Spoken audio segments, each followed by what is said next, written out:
William F. Hamilton is a founding partner of Quarles & Brady in Tampa, Florida. He is certified by the Florida Bar in business litigation and intellectual property law, but in addition has been instrumental in establishing rules on a state and federal level in e-discovery and is a frequent writer and speaker on the subject. He teaches e-discovery and digital evidence as an adjunct professor at the University of Florida College of Law and at the Florida Advanced Judicial College.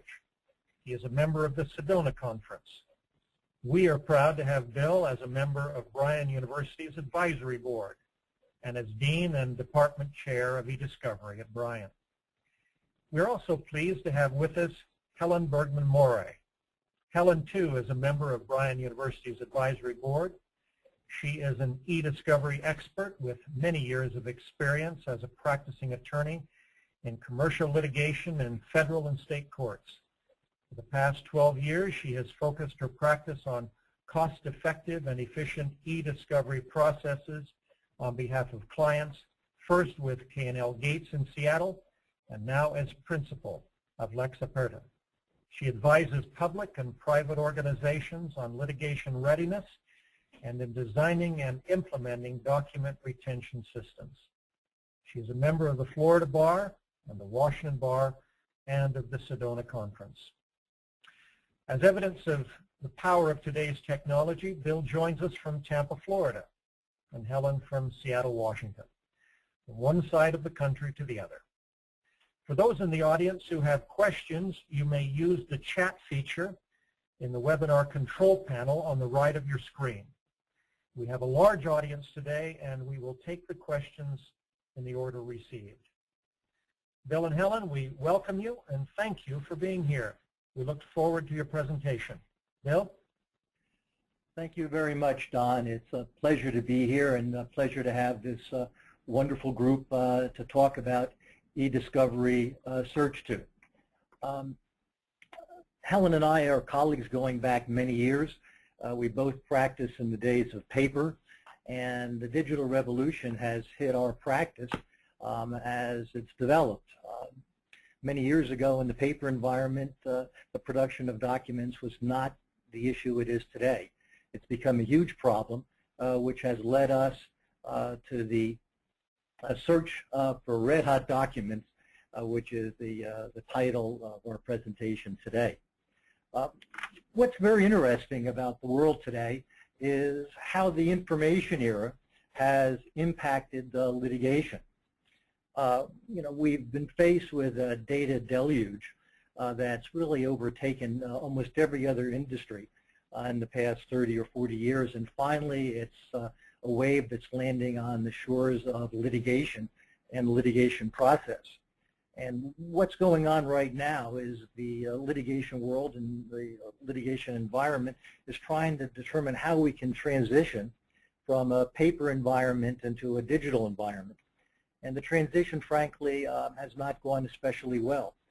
There's been lots of crashes, lots of mistakes, many errors, and many millions of dollars spent as we've tried to grapple with the problems that this new information container presents to us.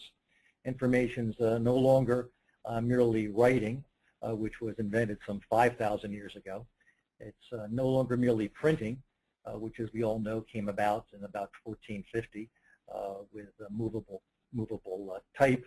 And finally, it's hit now with digitization, which began towards the end of the last century and is now a full-blown data deluge upon us.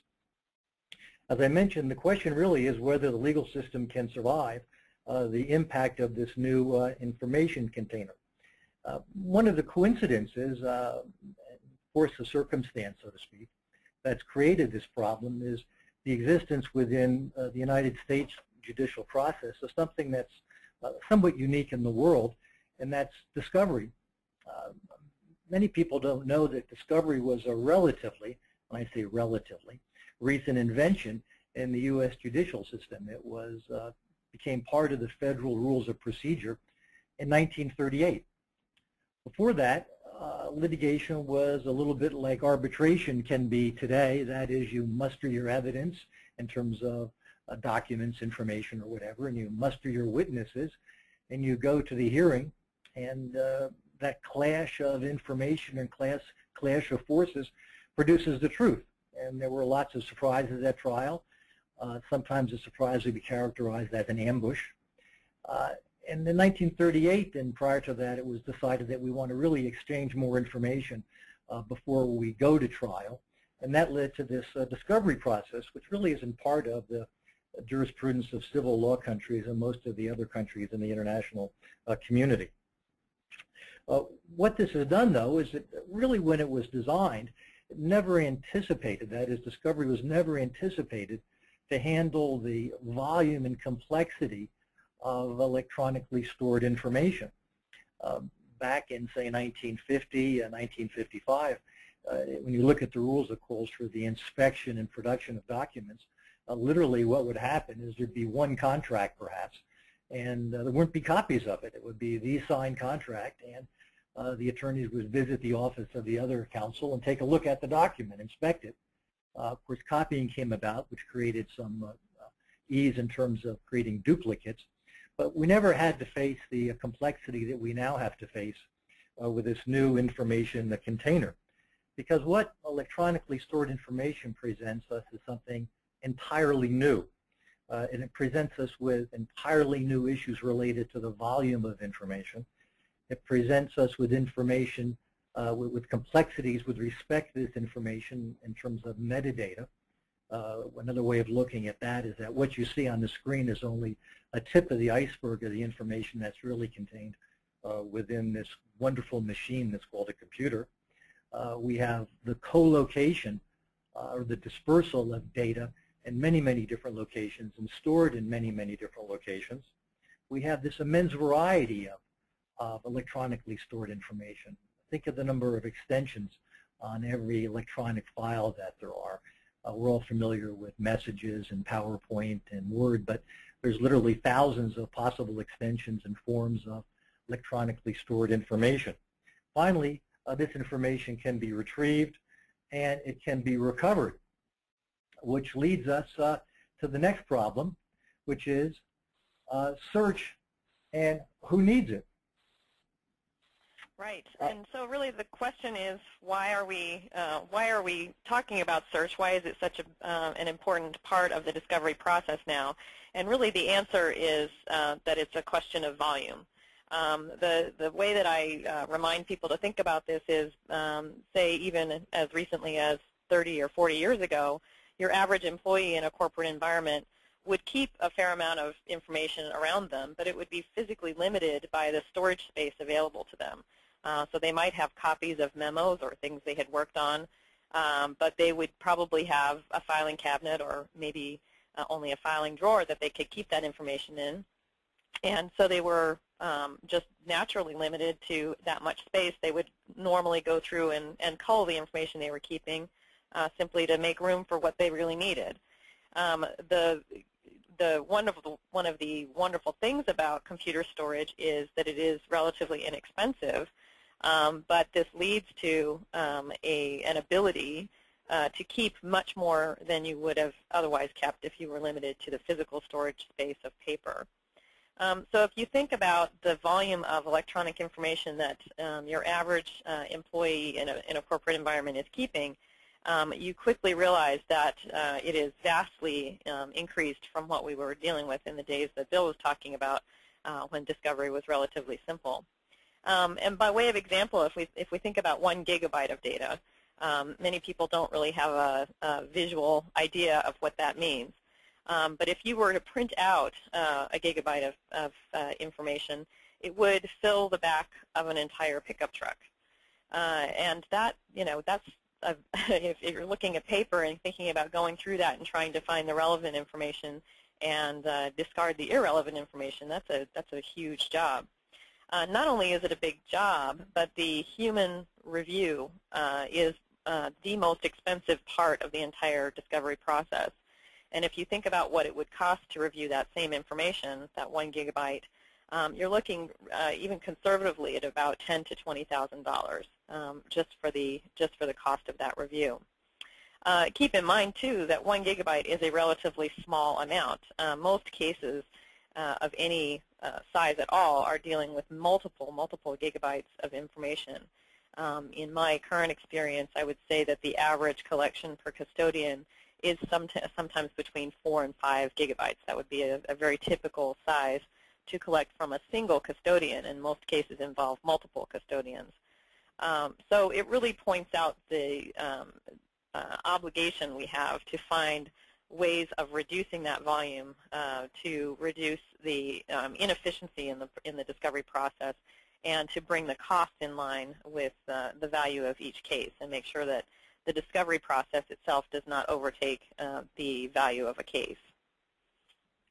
Yeah, along those lines, another way to think about it is that the one pickup truck would be about 30 boxes, banker boxes, and banker box sits on the seat pretty easily that you're sitting in. So a gigabyte of data really would be fill up a small mini theater, if you would, of information, and it takes a coder, that is a person who's going through the documents, it would take them approximately 1 month to go through that 1 gigabyte of data. So you can imagine what the cost is, as Helen has indicated, conservatively from $10,000 to $20,000 to review all that information and code it. So this is the promise we have, however, of search, is to reduce that down into a much more manageable involvement. So the key here for search is 2 ways we talk about it. And the idea is target, target, target. We want to reduce volume down as much as possible so we don't have eyes on as many documents as we otherwise would have. There's 2 ways that we talk about measuring the effectiveness of search, and that is precision is one way and recall is another concept. These are the 2 critical terms that we utilize to measure the effectiveness of any search. Just to give a little bit of background too on search, there was a study done in the late 1980s by a team, Blair and Marion, that talked about how effective search was when basically human beings were doing it, human eyes on documents. And they asked some seasoned paralegals to work through some documents, and it's in a scientifically measurable experiment, until the paralegals thought they had reached about a 75% recall. In fact, what had happened in terms of the recall, and that basically is pulling back the percentage of documents that are relevant, they only had 20%. Only 20% of the documents that were relevant were found by the human reviewers. So ironically, what we've been learning is that human review was not the gold standard that we thought it was. We actually do better with machines than we have with human review. So recall is the ability to get back all the documents that are relevant or responsive that you're searching for. Precision is a measure of the accuracy of your search. A precise search pulls back only relevant documents.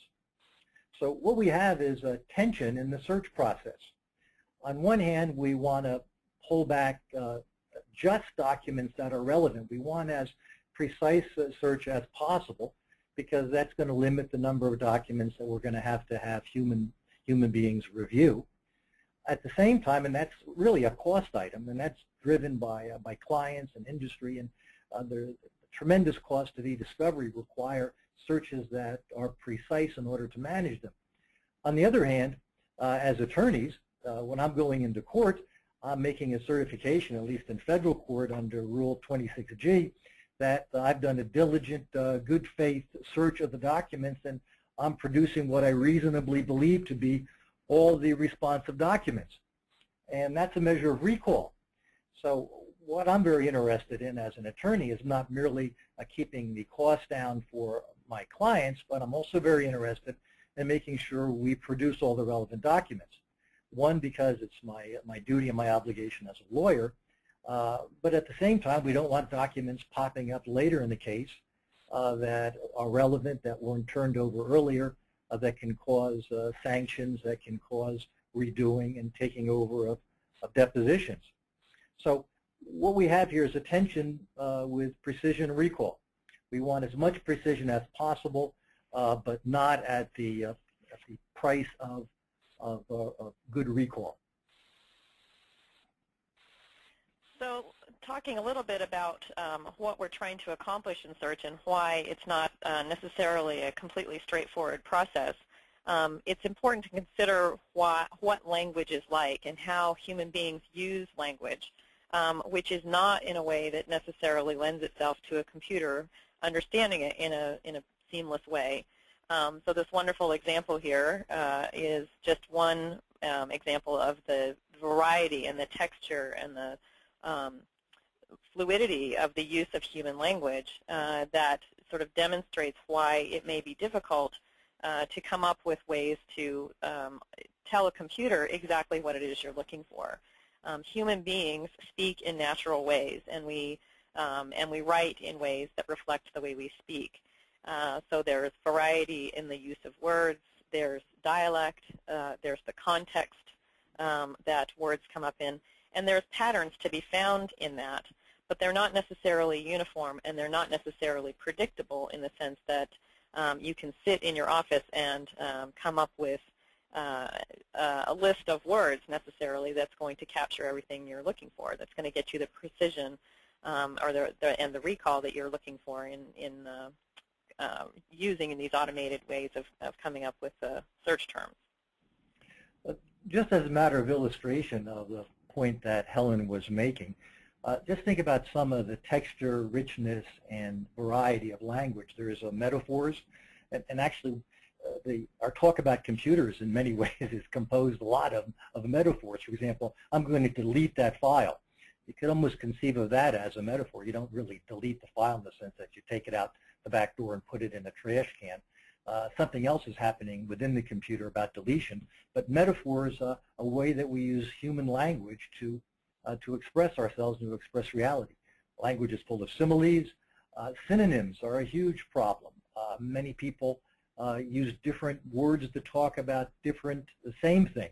For example, a lawyer can be known as a lawyer, a counselor, a barrister, a solicitor, and other less savory expressions that may come to mind on occasion. There's acronyms in language. Code. Language in itself is a kind of a code.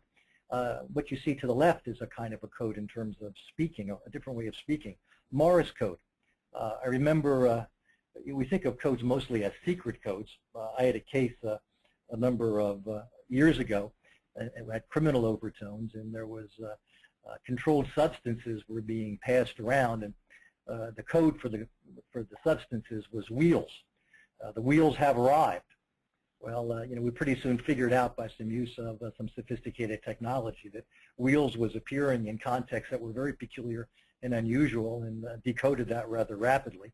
But anyhow, that's something we always got to be alert to, especially in the context of a criminal, fraudulent, or other behavior. But it's not just there, it's a technical language as well. Almost all of us in our professions speak our own technical language that has abbreviations associated with it. And then there's also the problem of polysemy, which is the fact that sometimes the same word can mean different things. Think about the word bank. I bet one half the audience, or maybe more given the circumstances surrounding our banking industry now, thought of financial institutions. But I know some in the group thought of a bank of a river or the bank of a stream. Our language is full of words that have multiple meanings. And when you go into a dictionary, you'll see sometimes 5, 10, 15 different meanings and subtleties for the same word. In addition to that, in terms of making search difficult, there's slang that's constantly developing. There is instant messaging in text. Think about searching for the expression I love you, which is a small I space LUV space you, or an expression laughing out loud, LOL. These are common problems that we face in terms of search and the use of language as it's developing. Not to mention the whole problem of misspellings. Even when someone is trying to spell something correctly, there's a significant likelihood that on certain words they're going to spell them inappropriately. Appearance is frequently misspelled. Argument, believe it or not, is spelled with the U in it instead of absent. Assassination, double S's are constantly missed. Beginning, the double N is frequently missed. So there's a whole series of words out there that if you literally search just for the word, you're going to miss and not catch the misspellings of that word that are going to be proliferate throughout. So that leads us to the title of our presentation, Hunt for Red Hot Documents. And really what we want to instill in people is the idea that searching is a creative process, and it can be, I think it can be fun. I think coming up with search terms and thinking creatively about all the different ways to approach the relevancy issues in your case really is an opportunity to you really think through these issues and have conversations with people about how they actually use language. I think the key is to engage in that process and accept that this is not something that is sort of a dry intellectual process, but it really has to be an iterative and creative process, and to really engage on the specifics of the issue that you're dealing with in your case. Yeah, I'd like to tell my students at the University of Florida that what e-discovery requires and demands, essentially, is a new skill set that really hasn't been part of the legal profession until recent years. And that skill set is very much in demand, and the skill set is very rare, frankly. There's lots and lots of litigation out there, but there are very few people that understand the e-discovery process. And of course, we're talking about search, which is just a component of that process. But to be able to do search provide accurately, as we're going to discuss in the remainder of our presentation, is a wonderful skill that's highly valuable, as you can see, in terms of one, identifying important documents in the case, and two, keeping the cost down for clients. My graduates that are coming out of University of Florida find themselves in high demand because of the skills that they're able to advertise and market coming out of the class. But beyond that, it really is a fun and engaging process.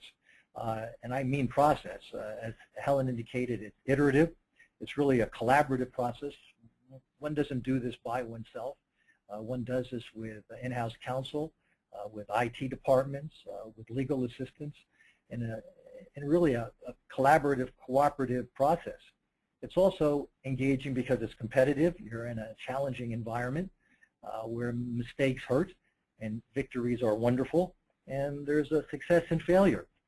So, you know, e-discovery is not a mindless, routine, robotic activity.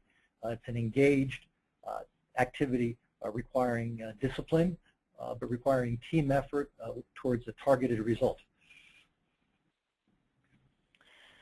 So we've talked about precision and recall, and really the question is, the problem that's presented is essentially over-inclusiveness and under-inclusiveness, and the two are not mutually exclusive. You're probably going, no matter what you do in terms of search, you're probably going to have some terms that are over-inclusive and some that are under-inclusive. And even the same term can be both. But just to give a little example here, if we wanted to find Bill's name in a set of search documents, you know, there's a number of different ways of thinking about how you approach that. And names actually present a set of unique questions that really need to be explored pretty carefully. But here, let's assume we're going to focus, because William is a fairly common first name, we're going to focus on the use of his last name. So we might come up with the search term Hamilton. Well, are there other uses of the word Hamilton out there in the world? Well, first of all, you're going to find everybody with that name, and it's also not an uncommon name. So in any particular set of documents, you're going to find multiple uses of that are not necessarily Bill. You also will find the use of it as Hamilton County. Famous book of not that long ago, The Bridges of Hamilton County. There might be references to it in any number of places, and it's a real place, so there's going to be references there as well.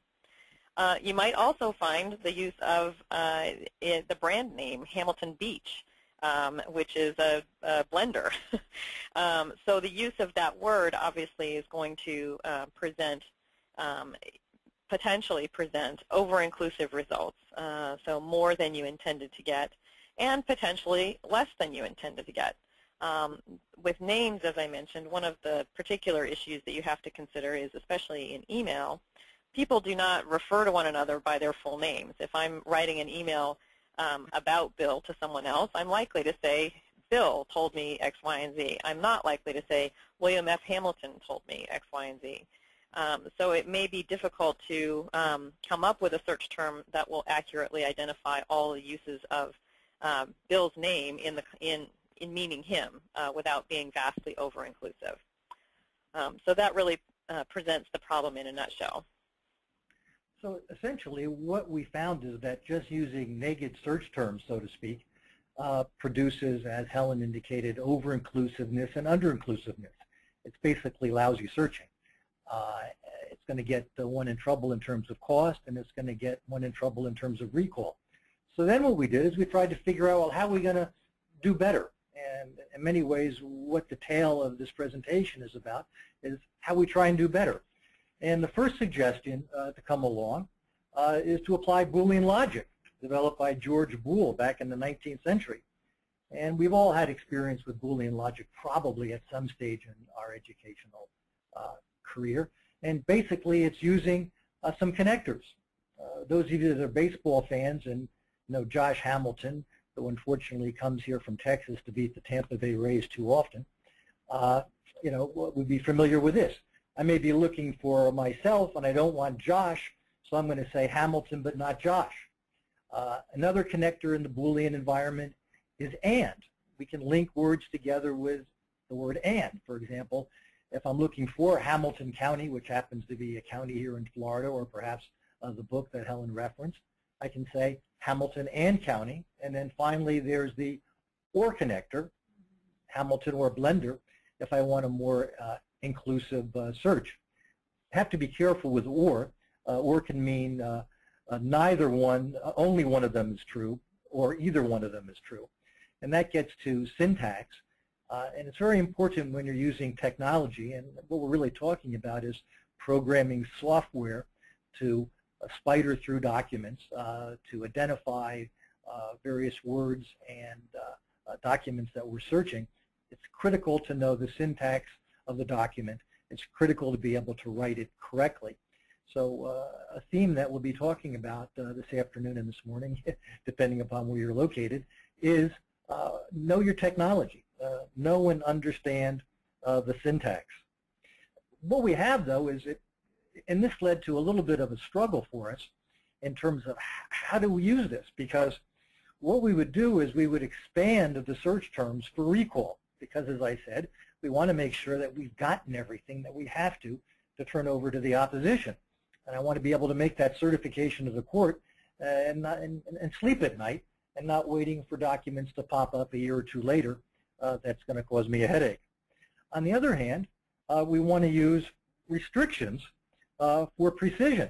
So this leads to relatively lengthy exercises in terms of identifying a search term, testing it out and seeing what the result is, seeing where it's overbroad, and then designing restrictions such as but not to limit the reach of that particular search term to try and hone in on the precision factor. So again, we're working with that dialectic, if you will, of precision and recall. The problem is that's pretty convoluted. I mean, in a recent case I had a page and a half of search terms using but, not, and or, trying to identify the appropriate documents. In that case, I was limited to the technology that the client had purchased and was using. That was somewhat outdated, so I was kind of trapped in a Boolean environment. But it led to extensive testing and frankly, elaborate search terms to try and hone it down so that we reduce the hundreds of gigabytes that we were searching down to a manageable number that we could actually identify, review, and produce. So getting a little bit more complex in how we approach the narrowing of our search terms and the attempt to make them more and more precise as we go forward. Another possibility to include are things like proximity limitations. So for instance, you could say that you want two terms, you want all the documents that contain two terms, so that both search terms have to appear in the same document. If you wanted to be more narrow than that, you could say that you wanted both of those terms to appear in the same paragraph within a particular document in order for it to be considered a search hit. And more narrowly, you could do it within a sentence, or even, depending on the software available to you, maybe within a certain number of words. So an example that I have used in the past is if you're looking for banking regulations, you're interested in documents that talk about banking regulations. Well, those two words are not necessarily going to be used as a set phrase the way you would search for them if you put quotations around them. If you did quote banking regulations unquote, you would only find uses where the people creating the documents had used those two terms as a phrase. If you want to be more broad than that, but you don't want to get every reference to banking, and you don't want to get every reference to regulations that don't have anything to do with banking, you can use proximity to make a decision about how close those words need to be to each other to indicate that the document will be likely to be relevant. So it might be enough to see them in the same document, but if you want to be more focused and you have a greater level of confidence that you can still be effective, you might want to say, I want the use of word banking within only 20 words of regulations, and that will make your search a little bit more narrow. Another example of that would be, for example, the Bank of Tampa. You know, I could use the expression Tampa, Bank of Tampa in parentheses, but that might miss somebody who refers to it as Tampa Bank. So a way to catch both of them would be to say, you know, Tampa within 3 words of the word bank, and that way to have a focus search, but I would probably catch the various iterations of Tampa Bank, Bank of Tampa that I was looking for in my search. But that still wasn't good enough for us. You know, we're still struggling because it's nice to have these limitations and be able to hone in with respect to greater precision, but we want to do better than that. And that leads us even further complexity, and there's Mr. Joker, if you will, which leads us to the use of wildcards. Wildcards are used to increase our recall. What happens with a wildcard is that's and also to overcome spelling mistakes frequently, that's simply a holder that will stand for any character. So if words are commonly being misspelled, what I can do is put in wildcards in various positions. It'll stand for any particular value that goes into that particular letter spot. There's also a use of stemming. Stemming means take this particular start of a word, and then anything that follows it will be deemed to be a hit. For example, if I have the word document and I put a stemming character after it or instruction to the software, what would happen is it would pull up not merely document, but it would pull up a documentation, documents, and anything else beginning with the expression document. Actually, I could even use DOCU, which might be another way of going about it, even using a shorter stem. Obviously, the shorter the stem, the greater the population of hits that you're going to have in terms of the collection. Stemming can also basically occur at the beginning of a word too, so I will catch all prefixes that may surround it. Again, a way of increasing recall. And finally, there's the use of stop words. Whenever information is fed into a program that's going to be used for searching, typically a certain amount of indexing goes on. And when you're indexing words or the software is indexing them, little itty-bitty words are typically left out, such as a, and, in, words that very rarely have any specific value or meaning. We can increase the number of stop words if we want our collection not to pull various kinds of expressions.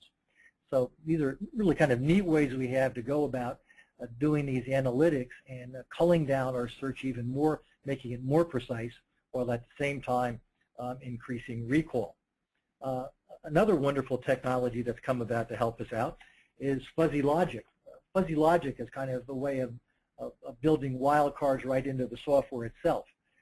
What fuzzy logic does is it actually looks for variations of words that are your keywords that you're searching, of your search terms. Additionally, we have software now that incorporates dictionaries of some degree or magnitude into the software, so it automatically will pick up synonyms. It has a quasi-thesaurus built into it as well, again, to help us develop a greater recall in our searches. All of that complexity points out one important requirement to keep in mind anytime you are coming up with search terms and running and analyzing the results of search terms, and that is the need to understand exactly what the tool you're using does, how it operates, and what it's capable of doing. It is critical, really, to have an understanding of what it will mean to the tool to have you put in a particular search term. Or very specifically, when you talk about proximity limiters or wildcards and stemming, those kinds of different variations on searches have different meaning depending on the tool that you're using. So it's critical to understand exactly how that works. And equally important, you need to know what exactly is the content that the tool is going to recognize as the search material. So, for instance, is the tool only looking at the text of the document, or is it looking also at the metadata of the document? Those are two really rich areas of material. Obviously, the text is probably the most commonly thought of place that the search tool is going to operate on, and probably as a default, it will always operate on the text of the document. But if it's capable of operating on the metadata as well, then you have additional opportunities for how you would structure searches. For instance, you can look for all emails that were CC'd to a particular person, and that can be quite useful in some instances. It is possible that your tool, most tools, will also search the attachments to email. So the search terms will actually be operating on a Word document, say, that's attached to an email. But that's a question that needs to be asked. Obviously, it's critical to understand if that's not happening, because a document that's highly relevant might have been transmitted with an email that just says FYI. And so there's no real content in the email to search. The content will just be in the document that was attached to it. So it's very important to understand if that's part of it. Another complexity that arises in what's being searched is images. It's very common for imaged paper documents to be included as attachments to email, or simply photographs or other kinds of graphic images to be part of a document set. And to the extent that there's no text associated with those images, then they are obviously not going to be subject to a text-based search. So it's not only important to understand the search tool, it's also important to understand the source documents that are being searched, so you can ask the questions about what is going to result from the search that you're running. If you have a large number of text-based documents that appear only as images without optical character recognition, so they're not text-readable by the computer, you need to decide how you're going to approach those, and it may require that you run some OCR on those documents in order to perform the search. But it just points out the need to really delve into these issues and have an understanding of how the tool operates and what kinds of documents you're dealing with in order to get the results you think you're getting. Yeah, I had a case recently in which we had done a search of various terms, and a whole series of documents got produced which on their face didn't seem to be responsive to the search terms. When I dug into it a little bit further, it turned out that what the tool was doing was searching various kinds of metadata fields and coming up with hits that really were not responsive to what we were looking for. Obviously, that caused a certain amount of time waste and expense. So be ahead, as a heads up, know how your search tool is going to work and what it's going to look for. This leads us to the next concept, which we'd like to share, which is search ought not to be done by simply an attorney, a legal assistant, or an IT professional sitting in an office dreaming up the right search terms to use. This is work enjoyable work, but work nonetheless to get the right search terms. There's a process for it. The language that's being used in the company organization needs to be defined from witness interviews. The custodians, employees, and others need to be questioned about names and nicknames. As I said earlier, every company has its own technical language as to products, projects, codes, names, and numbers. And additionally, there's a technical language that we need to adhere to as well. So in short, don't go fishing for search terms in the sense of playing go fish the game. Don't just say, do you have any of this or do you have any of that? Think it through and figure out what are going to be the right search terms for you in your project. And I think really what that points out is that you can't come up with terms in a vacuum. A single person sitting in their office trying to come up with the right search terms is never going to come up with the most comprehensive and correct list of terms. It really requires, as Bill pointed out before, collaboration with the people whose documents these are, or who have at least familiarity with the subject matter of the case, because there are so many variations that you need to consider. So what you want to do is you want to select, run, sample, analyze, and refine, which is the process we go through on every search. The goal, again, is to have a legally defensible search. We need to measure precision and recall, and we need to hold the non-hits for future searches. And this is basically the way most attorneys and others have been approaching e-discovery over the past few years, is to use search terms.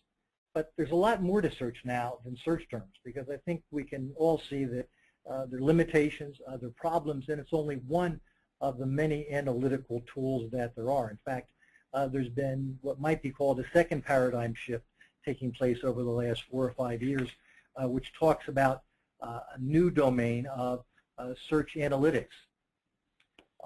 And search analytics is a new concept that requires different tools and different approaches to search. Search analytics is often referred to on occasion as early case assessment as well. And the use of early case assessment has become a very popular term, and it can mean a lot of different things to different people depending on the context.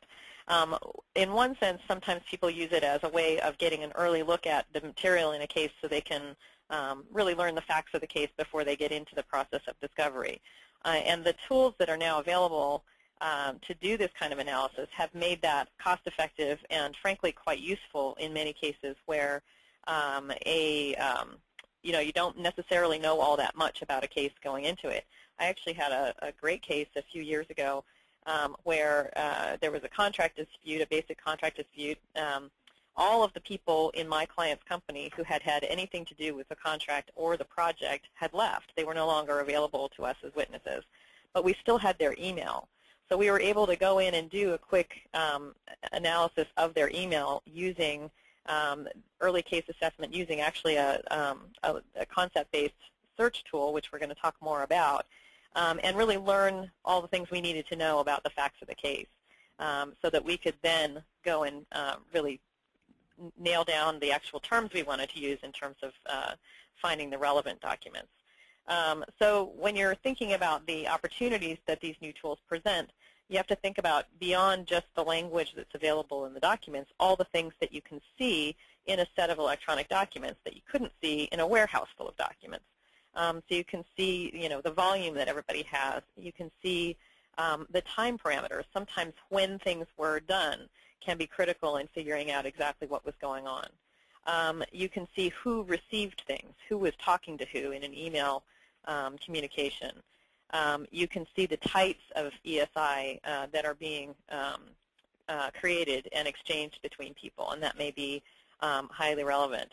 The domain involved, where these topics were being discussed and what topics specifically were coming up.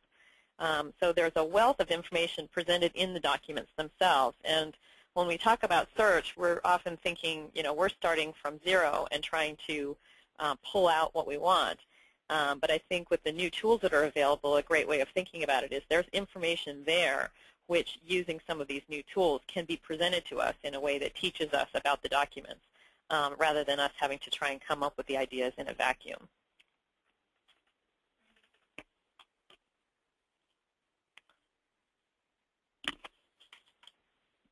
Bill, are you there?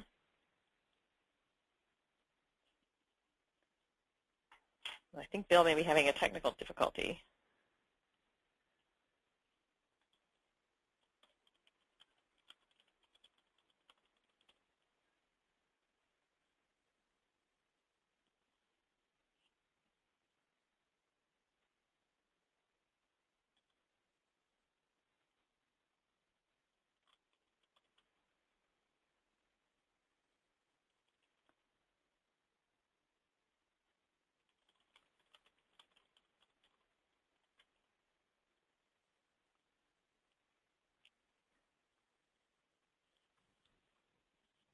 Helen, this is Don Gull. Can you hear me? I can hear you, yes. Why don't I just take a moment here and pose a question to you, since it appears that we've got a little bit of technical difficulty with Bill's end. But Bill had said earlier that, that law firms are having to confront this deluge, the term that he used, deluge of information. How are law firms dealing with this? And are they looking to their own staffs to gain the expertise to overcome this deluge, or are they going to outside people? That's a great question. I think the answer is some firms are dealing with it better than others. Some firms have people who, like Bill and myself, have sort of been interested in this and have sought it out on our own and become versed in these methods. And other firms are not. They don't have the people in-house who can do this, and they're needing to look for that kind of expertise at either outside the firm in terms of third-party providers of certain services, or in hiring people that will understand these issues. So I think there's a tremendous opportunity in this field for people to get the skills that will put them in a position to help firms that maybe are still struggling with how to cope with these issues. And I think there really are great opportunities in that realm.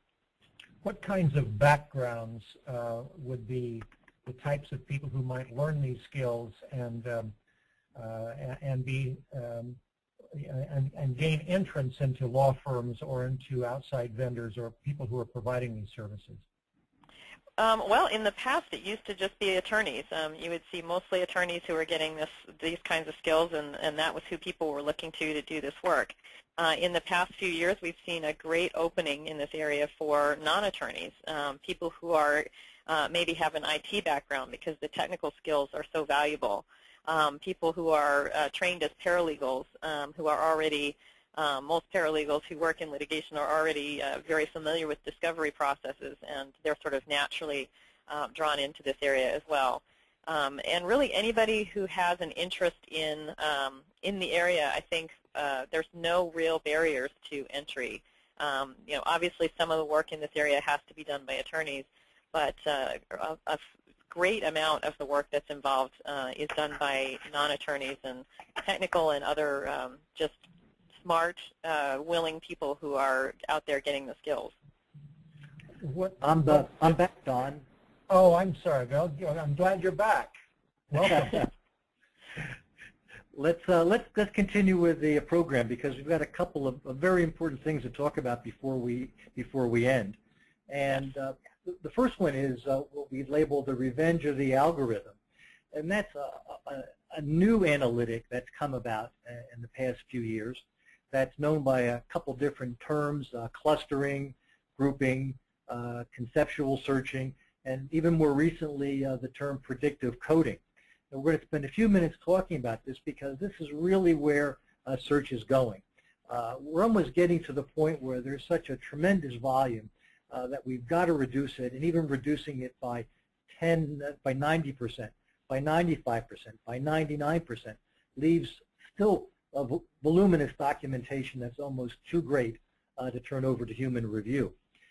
So what we're doing is we're bringing in all these terms, basically, clustering, grouping, conceptual coding, predictive coding, focus around an important technology known as latent semantic analysis. Helen? Yes, and this really is a game changer in terms of how we approach the search for relevant documents. As we talked about before when we were looking at the language, because of the richness of the language, it's not that obvious what it is you're looking for. So if you, even if you have all the best search terms you can possibly come up with, you're not necessarily going to find all of the relevant information. And as we talked about before, volume equals cost. And the clients are certainly concerned about cost. We're always concerned about the accuracy of what we do, and those two things form a tension that really creates an opportunity for new ways of looking at this. And I think what latent semantic analysis does is it really moves us in the direction of having the computer recognize the nuances that are involved in human language. So when you see, essentially what latent semantic analysis does is it draws connections between words used in similar context, unrelated words, but that are used in the same context. And Bill, do you want to demonstrate that? Yeah, let's take a look at an elementary graphic. The program would work such as this, or latent semantic analysis works something like this. We have 10 documents, and we're searching for terms A and B. And we see in document number 1, there's a hit on A. Document number 2, there's a hit on B. Document number 3, there's a hit on A, B, and C. 4, there's a hit on B. 5, a hit on A. Then 6, a hit on A, B, and C. 7, a hit on B and C. And as you can see, you go down through the document and the rest of the hits. Keep in mind, we're only searching for A and B. But what the software does, and what the algorithm does, it recognizes C. But all of a sudden, C is appearing on documents that are being identified by the search terms A and B. So all of a sudden, we've got an association that the computer, the software, actually trains and teaches itself and begins to group these documents and goes out and brings into the fold documents that are identified as C and begins to cluster, group, and organize documents according to their latent or background connections. So just to think of an example of this, I think Bill's got a great slide here that shows an apple. Obviously, there's everybody understands what the fruit apple is, but if you think about also the Apple logo, obviously those are the same word, but they mean completely different things. So what latent semantic analysis tools do, and concept clustering does, is to analyze the context of how words are being used to identify one use of apple as distinct from another use of apple.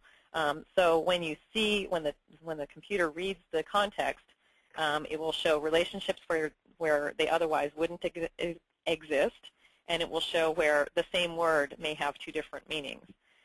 One example that I've used often in demonstrating a tool that actually does this is the word diamond. If you have documents that talk about the baseball diamond and all the things related to baseball, you might also in that same document set have documents that talk about diamond rings and jewelry. And when you run those documents through a latent semantic tool, what you find is that all the documents talking about a baseball diamond are grouped together with other documents talking about things like bat and mitt and game. And the documents talking about a diamond ring are clustered together with documents talking about stores and other kinds of jewelry and gold and that sort of thing. So the tools themselves have a way of showing the connections and the disconnections between the uses of words that is much more rich and useful to the reviewers than simply a document search. And that leads us to the final game changer that's really in play right now, and that goes by the term predictive coding. And what predictive coding is, it's again the application of this technology in a more robust fashion. Essentially what we're doing in predictive coding is we're training the machine to make decisions about what documents are relevant or not. So the way it works is that instead of trying to determine search terms or using other analytical devices and other culling techniques that we've been discussing, you select a sample of the document pool and find in that sample, using trained expert human reviewers, what are the relevant documents in this relatively small sample. Those documents are then fed into the machine, so to speak, to use a metaphor, and the machine analyzes it and begins to understand the context of the words, the relationships, how the documents are put together and why they're associated with one another, and then essentially learns how to code. Now, it doesn't get it right the first time. You've got to work with the machine and train it. So the next thing that happens is you get the results when you apply it to the next set of documents. And what you do is review that sample that you put through to see how correctly the machine has coded the documents as relevant and not relevant. When you identify the improperly coded documents, the machine is taught why they're improperly coded. If it's missed any documents, those documents are identified as relevant and fed back into the machine, and the machine learns even better. This process is repeated over a period of time, and finally you reach a certain statistical sampling analysis that gives you reasonable comfort that your machine is now able to go through the documents itself and determine which are relevant and which are not relevant, and it's literally turned loose on the remainder of the data set with the final coding. Of course, the documents are going to be produced, frequently going to a human review at that point for additional coding and a final check. However, sometimes the volume is so great, or the economics of the litigation are such, that even human review becomes too expensive at the end of the game. And that's where we move into the realm of automated review, which is a even more new concept in the realm of document review, but one that is gaining traction, and people are certainly interested in seeing how these kinds of tools work and potentially incorporating them into their process. The reason we have a question mark here, though, is because there really is quite this is so cutting edge that there really are some significant questions about exactly when you might use it and how it would work.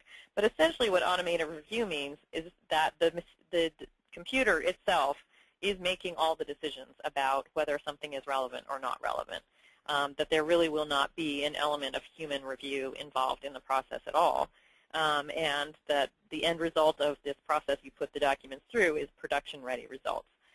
So you literally take the documents in their more or less raw state, feed them through the system, and produce the results at the end of that process. That needs to be approached fairly cautiously, I think, because it really does take you to a realm where I think most people are not expecting discovery to be conducted in that fashion. And it may well be that that's the direction that we're going. But it still is a very new idea at this point and needs to be approached cautiously. All right, so that brings us to the conclusion of our program, and that conclusion, basically the search for search. And what we want to emphasize in the search for search is we need to know the software that is involved in the process. We need to test and refine. We need to socialize the process. That is, frequently we want to involve, obviously, the court, and frequently we want to involve the other side at various critical junctures. So the process is agreed to and understood at the end, because the black box is going to produce certain results, and we want to make sure that everyone is bought in to the process. So that's a procedure that we go through in federal court and in many state courts as well. And finally, and most importantly, what you want to do is keep accurate records. That's critically important, because it's very difficult to remember 2 years from now, if there's a problem, exactly what decisions were made, what calls were made, and what determinations were decided in order to get it done properly. So document, document, document is part of the process here that we have to go through. Helen, do you have any concluding words? I don't, except that I hope that people will approach search as the adventure that we're presenting it to be and accept the challenge of thinking creatively about these topics, because I really think they're very interesting and present ways to be creative in thinking about your case. Bill, Helen, this is Don. Thank you very, very much. We appreciate this superb presentation. I would like to just ask a couple of questions, if I may, at this point. I don't know whether there are others who are asking, but let me pose a couple. There are a lot of people in the audience today, I would imagine, who are viewing this and saying, what does this mean to me? Why is this important to me? Let's take the case of an attorney or the case of people who may have backgrounds that are in IT or paralegals. What does this mean for them in terms of opportunities? What jobs are there out there, or what might this mean in terms of challenges for attorneys and firms? And I know it's a broad question, but could you respond to that, please? Well, I'll go first, Don. What I said earlier really goes to the heart, I think, of your question, is that in the litigation process, there are a number of people involved in electronic discovery. There's IT professionals, there are litigation support specialists, there are paralegals, there are law firm associates and law firm partners, as well as clients. And what we see with this new skill set that's developing is there's no barriers to entry in terms of moving to the front of that process. The persons that are most knowledgeable rise to the occasion and seize the initiative. So in that collaborative process, we at our firm rely frequently on legal assistants, paralegals, as well as some of our litigation support specialists to guide us through this process, especially if the attorney happens to be, or the paralegal happens to be, less familiar with the process. So it's a valuable skill set, and that skill set can be brought to bear by anyone in the collaborative team. I would imagine that there are, Helen is an expert that advises clients on this process, but there are other people, other vendors who do this that are good-sized businesses that assist corporations and law firms in doing this e-discovery work. Are there opportunities, job opportunities in those environments for people who are not attorneys, who are, I mean, you mentioned IT, perhaps a paralegal? I would say absolutely. Most of the people in those organizations are non-attorneys. And I think there's a tremendous opportunity there for parallel industries in the e-discovery area for people who don't necessarily have a law school background, who understand enough about the legal concepts. Understanding the legal concepts, I think, is very important, but they don't necessarily have to be licensed to practice law to be working in this area. And in particular, I think there are many attorneys in practice. It's getting to be less the case as younger attorneys come up through the ranks, but there are still many attorneys who are intimidated by computers and technical issues, and who, as I would say, it may be a flaw in the character of attorneys to not want to admit they don't know something, but it's quite often the case that they avoid dealing with certain issues because they are simply unfamiliar with them. So one, I think, huge value that paralegals, litigation support people, and third-party vendors provide is a person that an attorney in that circumstance can turn to help explain the issues and to give them the right ways of thinking about the technical details that they're dealing with, and make them comfortable so that they know what they're doing. I just have one more question, and then if you don't have any others, we'll close this session. We've run out of time. But there's a term called project management that exists throughout industry and business. What's the role of project manager in the e-discovery world? Well, the role of project manager is the person that has the overview of the process, that structures it from the beginning to the end. And e-discovery, as I mentioned earlier, is a more elaborate process than just search. that runs all the way from preservation through production. And it's the person that lays out that process, understands the stakeholders, understands the cost involvement, understands the critical value judgments that have to be made, is capable of socializing that information and then memorializing it, and then monitoring the process, pulling together all those resources. Great, thank you very much. If there are any other questions, please pose them now. Otherwise, we're going to conclude this session. Do you have any questions being texted to either of you at this moment? I don't see any on my screen, no. Okay. Well, Bill and Helen, we appreciate your presentation. Thank you so very much for being with us. You've taken time away from other valuable things, and I'm sure that those in our audience appreciate it as well. For those of you out there who would like to view a recording of this webinar, you can go to bryanuniversity.edu website and click on the eDiscovery tab, and information about the webinar will be there. And we hope you will join us for future webinars. Thank you for being with us, and bye for now. Thank you, John. Bye-bye. Bye-bye.